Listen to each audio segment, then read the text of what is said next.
चटकार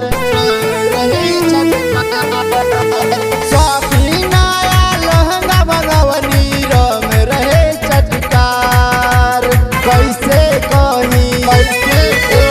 कैसे कही चोलिया में देलस बिछुआ मार। सखी कैसे कही लहंगा में देलस बिछुआ मार।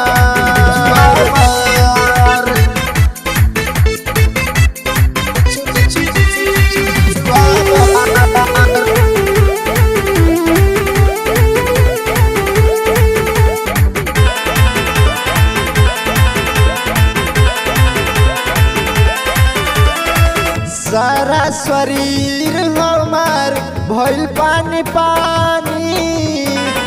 के करा से कही सखी अपन परेशानी।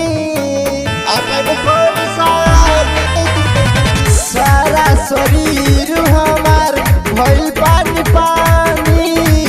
के करा से कही सखी अपन परेशानी।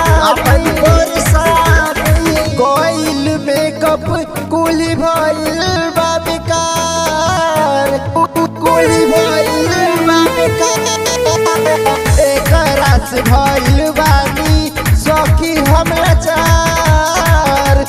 कैसे कही ए सखी कैसे कही चोलिया में देलस बिछुआ मार।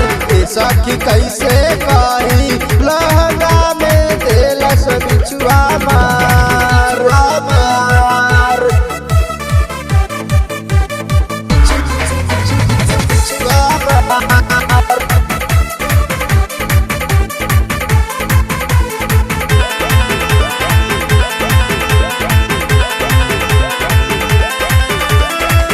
दिलवा की धड़कन बढ़ गइल ज्यादा। गठरी जवानी के भारी भइल जाता।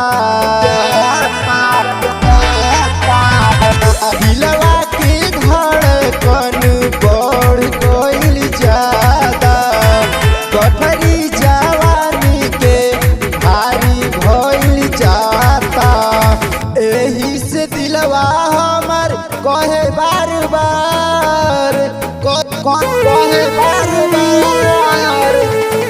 करेल अनूप हमरा के इजहार। कैसे कही दिलवा प्रीतम से करेला प्यार।